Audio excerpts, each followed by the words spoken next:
सल्ली अला रसूलिल करीम अम्मा बाद अऊज़ु बिल्लाहि मिनश शैतानिर रजीम बिस्मिल्लाहिर रहमानिर रहीम क़द अफ़लहल मुमिनून अल्लज़ीना हुम फ़ी सलातिहिम ख़ाशिऊन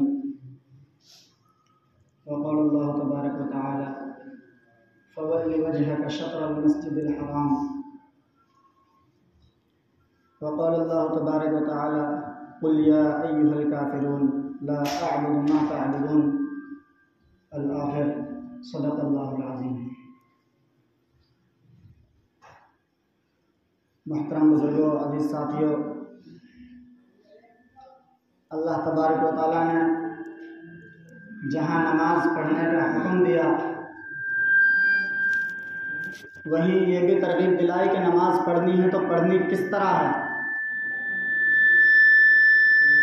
नमाज की फजीलतें जहाँ बयान की गई हैं वहाँ इस चीज़ की भी फजीलत है कि नमाज पढ़नी किस तरह है। हम नमाज के फ़ज़ाइल को सुनते हैं, नमाज के मसाइल से बिल्कुल लापरवाह, बिल्कुल बेपरवाह।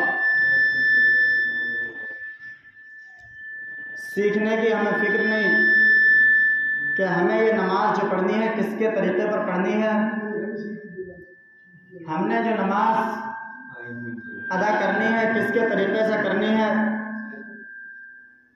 और ये नमाज जो पढ़ी जाएगी कहाँ किस तरीक़े से पढ़ी जाएगी, इसके हम बिल्कुल लापरवाह, न पता है न सीखने की कोशिश है। और जब हमारा यह हाल है तो हमारे आने वाली नस्लों का क्या हाल होगा, हम खूब अपनी आंखों से देखते हैं। पूरी ज़िंदगी हम उल्टे सीधे पढ़ने में लगे हुए हैं, पूरी ज़िंदगी नमाज कम कर दो जिसमें रीढ़ लगी हुई है, पूरी ज़िंदगी हम नमाज पढ़ते रहे, लेकिन एक नमाज भी हम ज़िंदगी में ऐसी ना पढ़ सके जो अल्लाह के रसूल सल्लल्लाहु अलैहि वसल्लम ने जिस तरह पढ़कर हमें बतलाई थी। और आज उलमाए हक़ हमारे सामने अल्लाह के रसूल सल्लल्लाहु अलैहि वसल्लम के बतलाए तरीक़े के मुताबिक नमाज पढ़ कर दिखला रहे हैं। हम उससे बिल्कुल बेपरवाह, बेफिक्र हैं। हमने सिर्फ ये सोच रखा है कि नमाज पढ़ना दीन है, नमाज पढ़ना दीन है, उसके साथ साथ नमाज को किस तरह पढ़ना है असल ये है।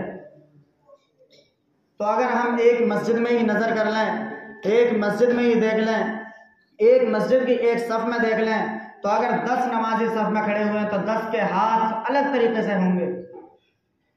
पता ही नहीं चलता हमने नियत क्या की है। नियत तो करते हैं, नियत करता हूँ 2 रकात नमाज फ़र्ज़ फ़जर वास्ते अल्लाह ताला के रुख काबे शरीफ की तरफ, रुख काबे शरीफ की तरफ, यानी नियत कर ली कि हमने हमारे हर चीज़ जो हमारे नज़दीक सबसे बरतर है काबा, उसकी तरफ हमने अपना पूरा रुख कर लिया, अपने जिस्म के हर सिमत को उसकी तरफ कर ली, अपने उंगलियों को उसकी तरफ करने की गवाही दी, अपने चेहरे को उसकी तरफ करने की गवाही दी, अपने पेट को, अपने सीने को उसकी तरफ करने की गवाही दी, अपने पैरों की उंगलियों को काबे की तरफ करने की गवाही दी कि रुख मेरा काबे शरीफ की तरफ। और फिर हम करते क्या हैं काबे शरीफ की तरफ। हमारे अगर नियत बांध रहे हैं तो नियत काबे शरीफ की तरफ हाथ बिल्कुल यूँ होने चाहिए। हज़रत वाला हरदोई रहमतुल्लाहि अलैह जब नमाज का तरीक़ा सिखलाया करते थे तो फरमाया करते थे कि बिल्कुल सीधी दीवार हो उससे अपने हाथों को यूँ लगाओ।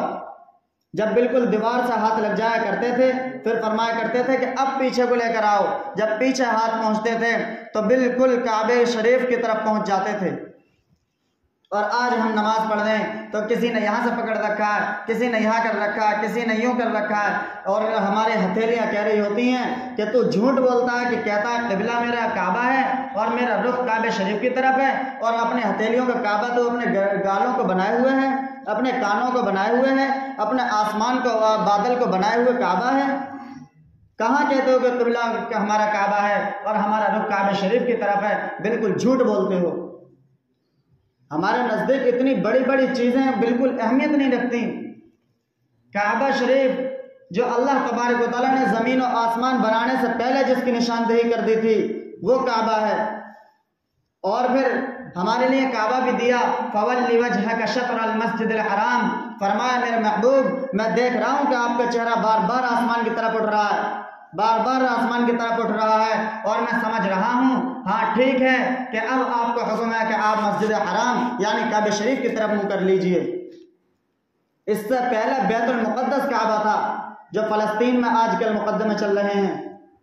और उसका ये बतला दूं कि जब अल्लाह तबारक व तआला ख़त्म करने में आते हैं तो ऐसा ख़त्म करते हैं कि नामो निशान पहचानने वाला नहीं रहता।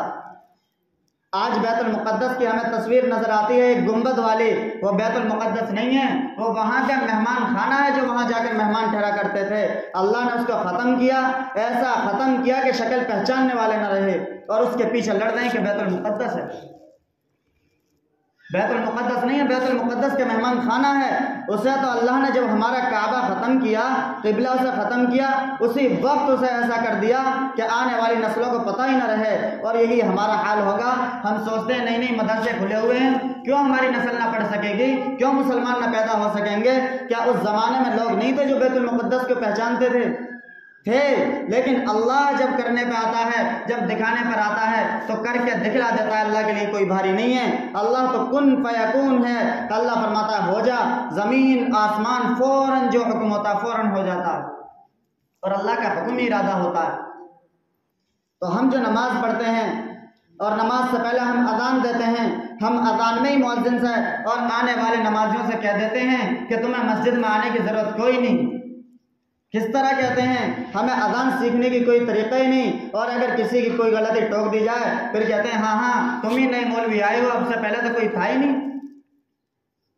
अब से पहले तो कोई था ही नहीं। मर्द मुजाहिद कोई एक ही पैदा होता है, हर एक मर्द मुजाहिद नहीं बना करता। उसके वजह से अल्लाह तबारक व तआला फिर कतार दर कतार, फौज दर फौज, वरअयत अन्नास यदखुलून फी दीनिल्लाहि अफ़वाजा, फिर फौज की फौज लगा देते हैं उसके पीछे। लेकिन मर्द मुजाहिद कोई एक ही पैदा हुआ करता है शुरू में, और आज उसी मर्द मुजाहिद की हमें ज़रूरत है जिसे हम खोए बैठे हैं।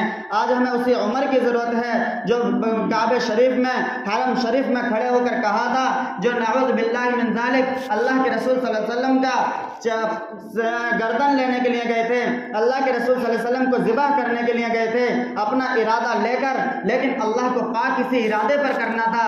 ऐसा पाक किया, ऐसा पाक किया कि जब आ रहे थे काबे शरीफ के अंदर ईमान कबूल करने के लिए, हाथ में तलवार थी, बहनोई साथ थे, और हज़रत अमीर हमजा रज़ी अल्लाह तआला अन्हु अल्लाह के रसूल के चचा, फरमाया मेरे महबूब सल्लल्लाहु अलैहि वसल्लम अगर आप हुक्म दें तो मैं उमर को पीछे के पीछे निपटा दूं, वहीं कि मैं कत्ल कर दूं।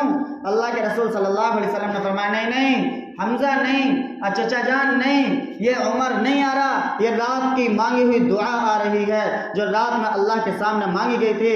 अल्लाह अगर तुझे अपने दीन को सलामत रखना है तो उमर बिन खत्ताब को दीन में दाखिल कर दे, या उमर बिन हश्शाम को दीन में दाखिल कर दे। यह हमारे नबी ने दुआ मांगी थी। तो तमाम सहाबा अल्लाह के रसूल सल्लल्लाहु अलैहि वसल्लम के पास गए हैं और उमर को अल्लाह के रसूल सल्लल्लाहु अलैहि वसल्लम ने मांगा है, तो इसका मर्तबा कितना बुलंद होगा। तो अब हम कहें कि उमर ही था जो काबे में रोकता काफिरों को, ये कोई जवाब नहीं होता, ये सिर्फ एक एतराज़ करना होता है। अगर सीख ना हो तो छोटा सा बच्चा भी अगर सही बात बतला रहा है तो वह हक पर है, उसकी बात मानी जाएगी, और ना मानने वाले बड़े से बड़ी किताबें खोल दी जाएं, ना माननी तो ना माननी है ही नहीं। क्यों सीखने की कोशिश करो, ये मजहब इस्लाम है, ये दूसरा मजहब नहीं है कि तुम दुनिया में इसका काम चला लो वहां जाके तो जहन्नम है। ये तुम्हारा मजहब इस्लाम है जिसकी वजह से तुम जन्नत में जाओगे। इन्नद्दीन इंदल्लाहिल इस्लाम, अल्लाह तबारक व तआला ने इस मजहब को पसंद किया और इसे तुम्हें बिला किसी मुआवजे, बिला किसी बदले के तुम्हें दे दिया। क्या तुम इसके कदर को नहीं जानते? ये मजहब है और हम इसकी कदर को नहीं जानते। इसलिए नहीं जानते कि हम इसमें पैदा हुए, हमें कोई तकलीफ तो उठानी नहीं पड़ी, हम क्या जाने मजहब इस्लाम होता क्या है। उससे पूछो जो पहले गैर मुस्लिम था या पहले इस मजहब में नहीं था, फिर उसने तकलीफ उठाई और इस मजहब में पहुंचा, फिर इससे पूछो कि पीछे तुमने क्या गुजारा था और तेरे ऊपर क्या गुजरी थी, और अब मजहब इस्लाम में आकर क्या शांति तेरे ऊपर है। वो बतलाएगा हाँ मजहब इस्लाम है क्या। हम नहीं जानते। सैयद का बेटा सैयदों के फजाइल नहीं जानता, छोटी मोटी कौमें जानती हैं, हाँ बड़ी कौम है, बड़े सरदार हैं, बड़े खासाब हैं, और ये बड़ी अच्छी कौम है, बड़ी ऊंची कौम है। सैयद का बेटा अपने फजाइल नहीं सीखा करता, वो खुद सैयद है, वो क्यों सीखे। तो हमने सोच लिया कि हम मुसलमान हैं, हम क्यों जाने हम मुसलमान कौन होता है। मुसलमान तो वो पहचानेंगे जो हमसे नीचे हैं। मेरे भाई ये तो सुन लो कान खोल के, अगर किसी के दिल में ये नापाक और किसी के जहन में ये नापाक इरादा है कि हम मुसलमान हैं, हमें कोई ज़रूरत नहीं है, तो सुन लो अल्लाह भी फरमाता है कि फिर मुझे तुम्हारी ऐसी सोच रखने वालों की भी ज़रूरत नहीं है। मैं किसी का मोहताज नहीं हूँ। तुम पूरी ज़मीन को गुनाह कर कर के भर दो, मैं तुम्हारे बाद ऐसी कौम ला के दूंगा कि जो मेरी इबादत कर करके ज़मीन को पाक कर देगी और तुम्हें अपने अजाब से ग़रक़ कर दूंगा। मुझे तुम्हारी फिर कोई ज़रूरत नहीं है। मैंने तुम्हें इसलिए पैदा किया था, वमा खलक़तुल जिन्न वल इंसा इल्ला लियअबुदून, कि तुम दुनिया में जाके ये भी ना सीखना कि नमाज पढ़नी किस तरह है, तुम दुनिया में जाके ये भी ना सीखना कि कलमा पढ़ना किस तरह है, तुम दुनिया में जाके मस्जिद के माइक पे खड़े होकर, मस्जिद के लाउड स्पीकर पर खड़े होकर तुम अजान देना, अल्लाहु अकबर अल्लाहु अकबर। बाज़ अजान देने वाले कह रहे होते हैं अल्लाहु अकबर। इसका पढ़े लिखे उलमाए किराम तर्जमा बताते हैं कि इसका तर्जमा यह है, क्या अल्लाह बड़ा है? हमें तो यकीन है नहीं। क्या अल्लाह बड़ा है? अल्लाहु अकबर। और हम खुश हो रहे हैं कि आज अजान पढ़ी है, हमारे घर वाले पीछे खुश हो रहे थे, आज तो अजान पढ़ के आए हो।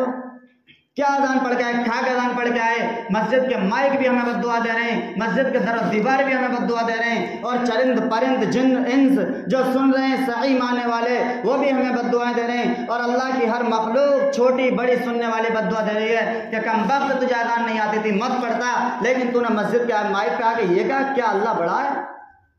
तुझे पता कोई नहीं। तो बताओ हम किस मुंह से अल्लाह के सामने अल्लाह के दरबार में पेश होंगे? हम कह रहे हैं अल्लाहु अकबर, क्या अल्लाह बड़ा भी है? या और अगला जुमला ये होता है, अगर अल्लाह नहीं है तो अल्लाहु अकबर, पता ही नहीं चलता, बा को खींच दिया अकबर। अकबर के माने शैतान, इसका तर्जमा यह हुआ अल्लाह शैतान है, नाउज़ बिल्लाह। अल्लाह हिफाज़त फरमाए। हज़रत वाला हरदोई रहमतुल्लाह अलैह जब सुना करते थे इस तरह की गलती, ये तो बहुत बड़ी गलती है, छोटी मोटी गलती, अशहदु को शीन को सीन कर दिया, हज़रत वाला हरदोई पीछे खींच लिया करते थे कि तुम्हें अजान देने का हक कोई नहीं, तुम मस्जिद के माइक से गलत अजान क्यों देते हो? पहले अजान सीखो अगर अजान पढ़ना चाहते हो। किसने इजाज़त दी तुम्हें अजान पढ़ने की? तुमने इतनी बड़ी इबादत को एक मामूली समझ रखा है।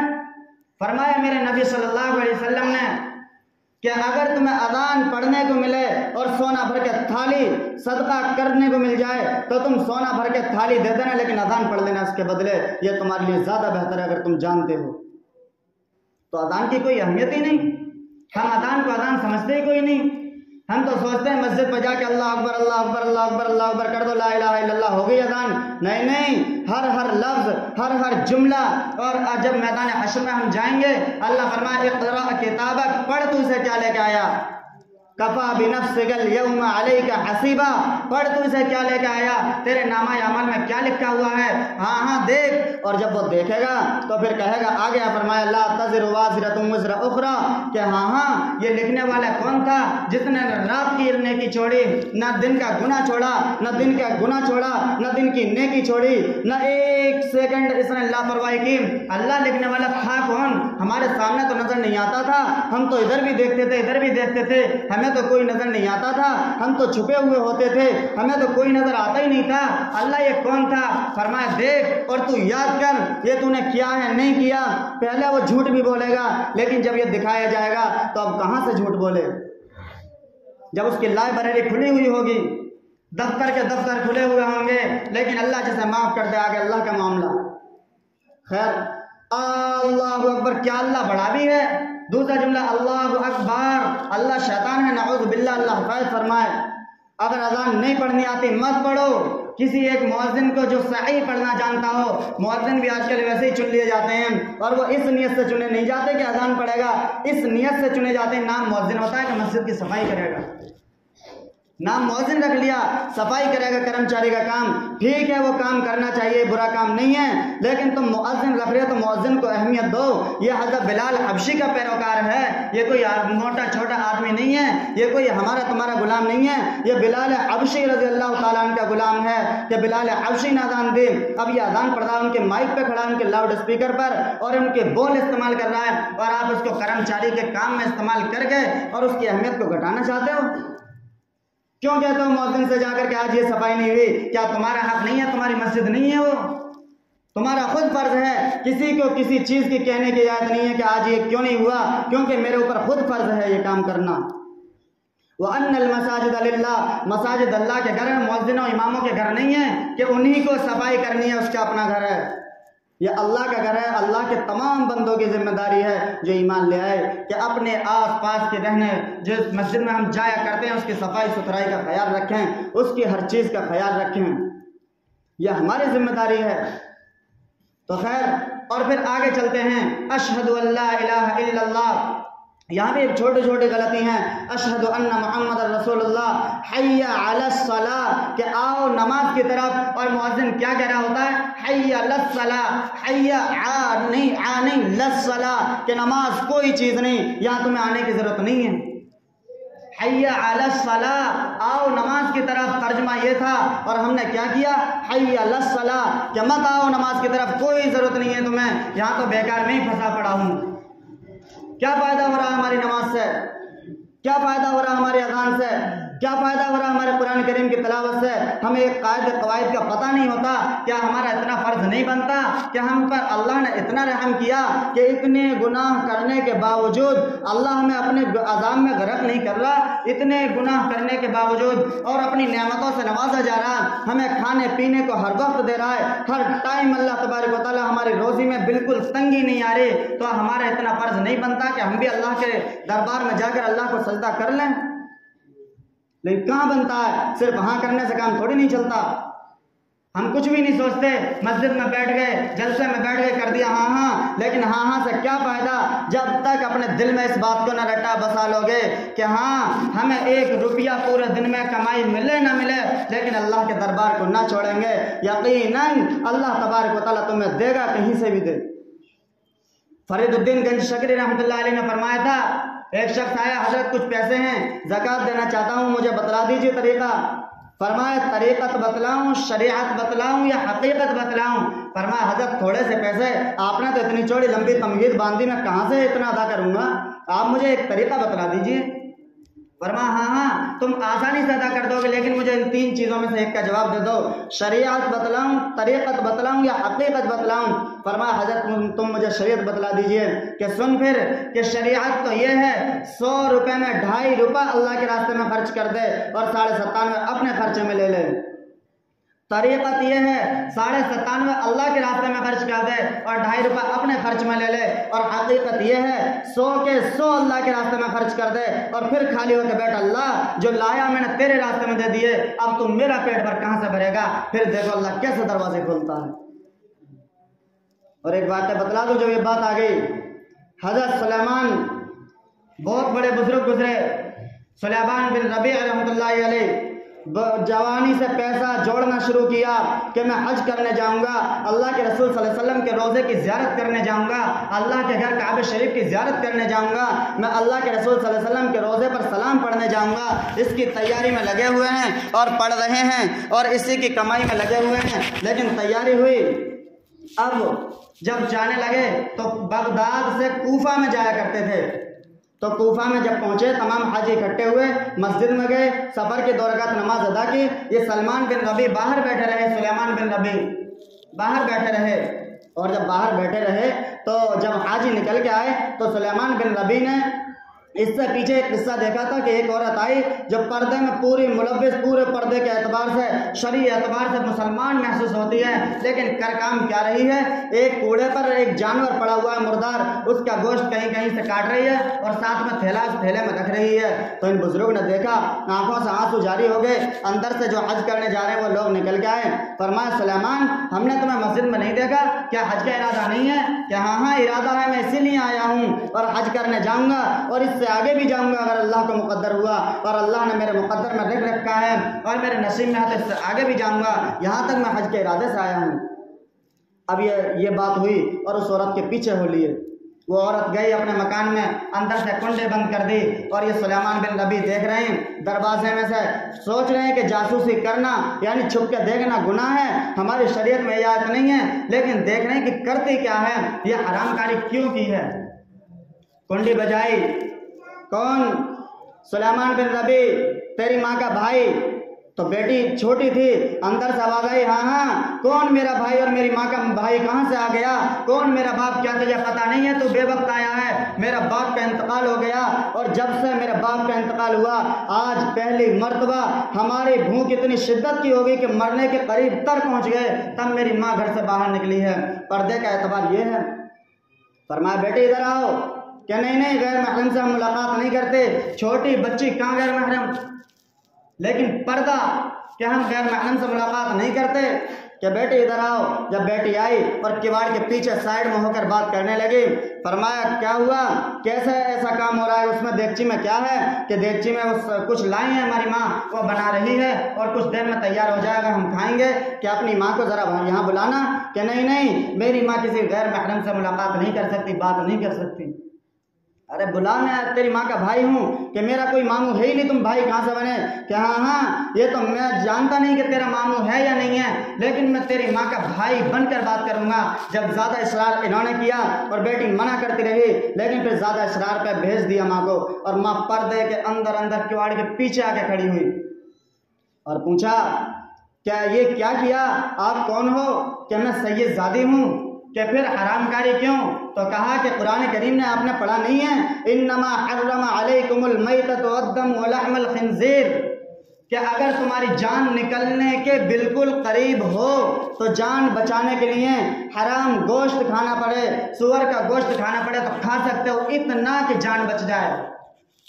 इजाज़त है कि कुरान करीम में इतनी तो इजाज़त है, लेकिन सैयदों को मांगने की इजाज़त नहीं है, वो मांग नहीं सकता चाहे भूखा मर जाए। फरमाया कुरान करीम ने इतनी इजाज़त तो हमें दी है। तो सुलेमान बिन रबी रहमतुल्लाह अलैह जो थैली, जो पैसा, जो रकम तैयार की थी वो अंदर कर दी, अंदर से मना करते रहे, ये देते रहे, लेकिन ज़्यादा इसरार पर रख ली।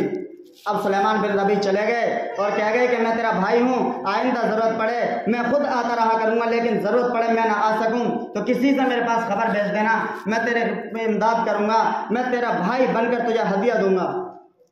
तो सुलेमान बिन रबी चले गए और मस्जिद के दरवाजे पर बैठ के रोने लगे। रोते रहे, नमाज के वक्त आता अंदर चले जाते, कहीं से खाना आ गया खा लिया, ना आया अल्लाह का शुक्र अदा किया, खा के भी शुक्र, ना खा के भी शुक्र, खा के भी शुक्र, ना खा के भी शुक्र करते रहे, मस्जिद से नीचे ना उतरे। अब जब हज हो गया और हाजी वापस आने लगे, एक हाजी ऊँटनी पर से उतरा और कहने लगा सुलेमान बिन रबी आप कहाँ थे, मैंने तो आपसे मुज़दलिफ़ा में मुलाकात की थी, हज के दरमियान ये जगह है कुछ, कि मैंने मुज़दलिफ़ा पे आपसे मुलाकात की थी, उसके बाद मैं चाहता था कि फिर आपसे पीछे लौट कर मुलाकात सही से करूं, लेकिन आप मुझे नज़र नहीं आए, कहाँ चले गए थे। कि मैं तो यहाँ से हटा ही नहीं। दूसरे आए कि सुलेमान बिन रबी आप कहाँ चले गए थे, हमने सफा मरवा पर जब साई कर रहे थे, दौड़ धूप कर रहे थे, दौड़ रहे थे, तब हमारी मुलाकात हुई थी, मैंने कहा कि हाँ हाँ जब दौड़ हो जाएगी, साई हो जाएगी, उसके बाद हम मुलाकात करेंगे बैठकर, लेकिन आप मुझे बाद में नजर नहीं आए, कहाँ चले गए थे, कहाँ गायब हो गए थे। तीसरा आया, हाँ हाँ सुलेमान बिन रबी मैंने तुम्हें काबे शरीफ का तवाफ करते हुए देखा था और मैं चाहता था कि मुलाकात 7 चक्करों के बाद करूँ, तवाफ के बाद, लेकिन तुम कहाँ चले गए थे, मेरी तो कोई मुलाकात नहीं हो सके, मैं बहुत ढूंढा आप मिले नहीं। अब ये हाज कह रहे हैं कि मैं तो इस मस्जिद के दीवार जीने से नीचे नहीं उतरा, सीढ़ियों से नीचे नहीं उतरा, तुम कह रहे हो हज करके आया, ये कैसे हो सकता है। तो एक हाजी और आया और वही थैली जो उस गरीब के यहाँ, उस सैयद ज़ादी के यहाँ दी थी, वो थैली लेकर आए कि हाँ हाँ तुम इन्हें झुटला सकते हो, मुझे तो नहीं झुटला सकते। जब हम दम कर रहे थे, यानी कुर्बानी को दम कहा जाता है, जब हम कुर्बानी कर रहे थे तो जब तुमने कुर्बानी की, अपना सामान मुझे पकड़ाया और मेरे हाथ में वो थैली दी थी, तुम कुर्बानी कर रहे थे, मैं थोड़ा भीड़ की वजह से पीछे को हटा, उसके बाद मैंने तुम्हें देखा, थैली मेरे हाथ में रही, लेकिन तुम मुझे नजर नहीं आए, कहाँ गायब हो गए थे। तो सुलेमान बिन रबी रोते रहे, अल्लाह का करना, आंख लग गई सोए, अल्लाह के रसूल सल्लल्लाहु अलैहि वसल्लम की ज़ियारत हुई क़ौम में, फरमाया सुलेमान बिन रबी ये हाजी हैं, हज करके आए हैं, झुठलाओ मत, ये बिल्कुल सच बोलते हैं, ये गुनाहों से ऐसे पाक होके आए हैं जैसे माँ के पेट से अभी पैदा हुआ है, तुम इन्हें झुठलाओ मत, ये सही कहते हैं। फरमाया अल्लाह के रसूल सल्लल्लाहु अलैहि वसल्लम ये हुआ कैसे, मैंने तो सीढ़ी से नीचे कदम नहीं रखा। कि हाँ जब तुमने मेरी आल यानी सैयदजादी पर ये काम अंजाम दिया और ये उसकी खिदमत की थी, तभी अल्लाह तबारक व तआला ने तुम्हारी शक्ल में एक फरिश्ता उतारा था जो तुम्हारी तरफ से हज के तमाम अरकान पूरा कर रहा था। और आगे सुनो कि ये हाजी हैं, कोई एक हज करेगा, कोई 2 करेगा, कोई 10 करेगा, कोई 20 करेगा, अपनी ज़िंदगी में करेगा सिर्फ, इससे फालतू तो नहीं कर सकता मरने के बाद। लेकिन सुन सुलेमान बिन रबी, तुम्हारी तरफ से अल्लाह ने एक फरिश्ता उतारा है जो क़यामत तक हर साल तुम्हारी तरफ से हज करता रहेगा। कैसे, कौन से पैसे खर्च हुए? तो अल्लाह जब देता है जब तुम अल्लाह के हो जाओ। शर्त है कि तुम मेरे हो जाओ, मैं तुम्हारे हो जाऊंगा। फज़कुरूनी अज़कुरकुम वश्कुरूली वला तकफुरून, तुम मुझे याद करो, मैं तुम्हें ऐसी मजलिस में याद करूंगा फरिश्तों की जो बेगुनाह मासूम हैं। अल्लाह ताला हमें